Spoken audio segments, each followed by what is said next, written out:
Post पे back profitability पे अब हम एक क्वेश्चन सॉल्व करेंगे। क्वेश्चन सॉल्व करने के पहले आप प्रीवियस वीडियो जरूर से देखिएगा, क्योंकि वहां पर मैंने कॉन्सेप्ट एक्सप्लेनेशन किया है। वो कॉन्सेप्ट आप समझेंगे तभी ये क्वेश्चन समझ में आएगा। तो चलिए क्वेश्चन देखते हैं क्या है। क्वेश्चन स्टार्ट करने के पहले देखिए यहां पर हमने 4 स्टेप लिख लिए हैं जो मैंने प्रीवियस वीडियो में समझाए थे। उन्हीं स्टेप को हम देखिए फॉलो करते करते यहां क्वेश्चन सॉल्व करेंगे। तो देखिए क्वेश्चन क्या दिया हुआ है।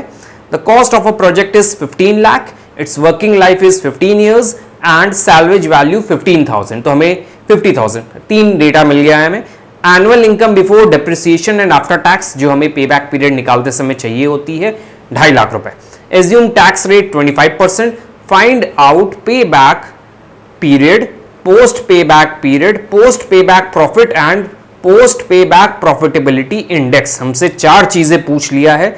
तो चलिए हम सॉल्व करते हैं इसको। बहुत इजी सा क्वेश्चन है, कुछ डिफिकल्ट नहीं है।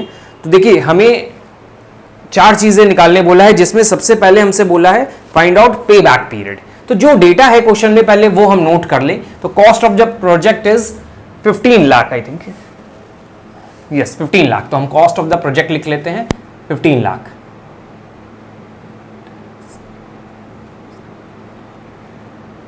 This is cost of the project. Then economic life, तो इस प्रोजेक्ट की लाइफ है 15 years. Project is 15 years, life is 15 years. Salvage value 50,000 दी है क्वेश्चन में। और profit before depreciation and after tax, हमें यही चाहिए होता है जब हम पे बैक पीरियड निकालते हैं। डेप्रिसिएशन को ऐड बैक कर देते थे बिकॉज नॉन कैश आइटम होता है। तो यहां पे ऐड बैक करके ही वैल्यू दी हुई है। Profit before depreciation and after tax, tax minus किया हुआ है और डेप्रिसिएशन एडेड है। तो वैल्यू क्या है हमारा? So value is 2.5 lakh. हम यहाँ पे 2.5 लाख लिख देते हैं। तो 2.5 लाख रुपए का profit before depreciation after tax. सबसे पहले हमसे बोला है क्वेश्चन में पे बैक पीरियड निकालना है। तो पे बैक पीरियड का फॉर्मूला आपने पढ़ा ही होगा, हमने प्रीवियस वीडियो में स्टार्टिंग में ही बताया था, जिसको हम ट्रेडिशनल मेथड बोलते हैं। Initial investment upon annual cash flow before depreciation and after tax जो होता है। तो इनिशियल इन्वेस्टमेंट 15 लाख है, तो सिंपली हम यहां लिख लेते हैं 15 लाख।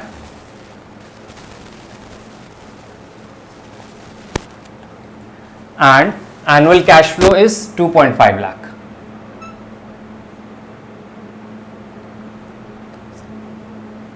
चलिए इसको हम डिवाइड कर देते हैं, तो हमें पे बैक पीरियड मिल जाएगा 25, 150, 6 ईयर्स। हमारा जो पे बैक पीरियड है, जो फर्स्ट क्वेश्चन था हमारा, वो निकल के आ गया है। पे बैक पीरियड इज 6 ईयर्स। अब हम चारों स्टेप को फॉलो करके एक एक चीज निकालेंगे। तो सेकंड क्वेश्चन में जो हमें निकालना है दैट इज पोस्ट पे बैक पीरियड। देखिए क्वेश्चन में दिया ना पोस्ट पे बैक पीरियड। पोस्ट पे बैक पीरियड का मतलब है इकोनॉमिक लाइफ और जो हमारा पे बैक पीरियड है, दोनों का डिफरेंस। पोस्ट पे बैक पीरियड क्या होता है एक बार हम फिर से समझा दे रहे हैं। सपोज मेरा इस क्वेश्चन में इकोनॉमिक लाइफ 15 ईयर्स है और 6 साल में मेरा कैश इनफ्लो वापस आ जाएगा, जो भी कॉस्ट ऑफ द प्रोजेक्ट था। तो 6 साल के बाद जितना टाइम पीरियड बच रहा है उसको हम कहते हैं पोस्ट पे बैक पीरियड। कैसे निकला? 15 ईयर्स माइनस 6 ईयर्स, आपका पोस्ट पे बैक पीरियड निकल कर आ जाएगा। तो हम सेकंड क्या निकाल ले रहे हैं? पोस्ट पे बैक।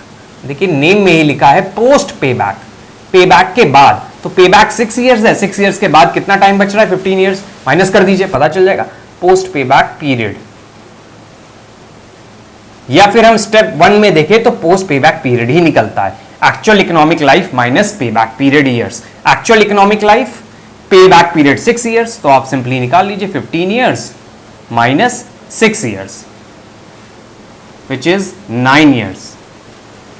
तो हमारा सेकेंड पार्ट भी निकल कर आ जाता है पोस्ट पे बैक पीरियड। अब हम क्या करेंगे, एक एक स्टेप को इरेज करते जाएंगे और जो जो स्टेप बोल रहा है वो करते करते हम पोस्ट पे बैक प्रॉफिटेबिलिटी इंडेक्स पे आएंगे। तो हम ये स्टेप इरेज कर देते हैं।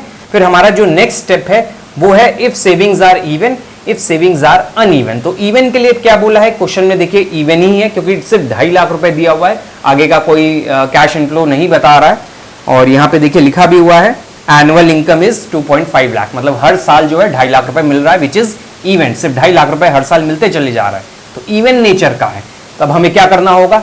Annual savings multiply by surplus life plus salvage value, जो हमारा थर्ड स्टेप है। तो चलिए इन्हीं इस स्टेप को और इस स्टेप को हम कंबाइन करके सॉल्व करते हैं, जिसमें क्या बोला गया है, एनुअल सेविंग्स जो मेरा 2.5 लाख रुपए है, सरप्लस लाइफ जो मेरी 9 इयर्स है, दोनों को मल्टीप्लाई करवाएंगे, प्लस सैल्वेज वैल्यू जो 50,000 है उसको। आपको स्टेप्स बताए उसी को मैंने यहां फॉर्मूले के फॉर्म में लिख लिया है। स्टेप नंबर 2 और 3 के कॉम्बिनेशन को यहां लिख लिया है मैंने। सॉल्व कर लेते हैं। एनुअल कैश फ्लो है 2.5 lakh into surplus life 9 years plus salvage value 50,000। तो चलिए सॉल्व करते हैं। तो एनुअल कैश फ्लो है 2,50,000 multiply by surplus life 9 years है, ब्रैकेट प्लस सैल्वेज वैल्यू 50,000। तो इन दोनों को मल्टीप्लाई करके 50,000 ऐड कर लेते हैं। 2,50,000 इंटू 9, 22,50,000 प्लस 50,000, तो ये हमारा हो गया 23 लाख।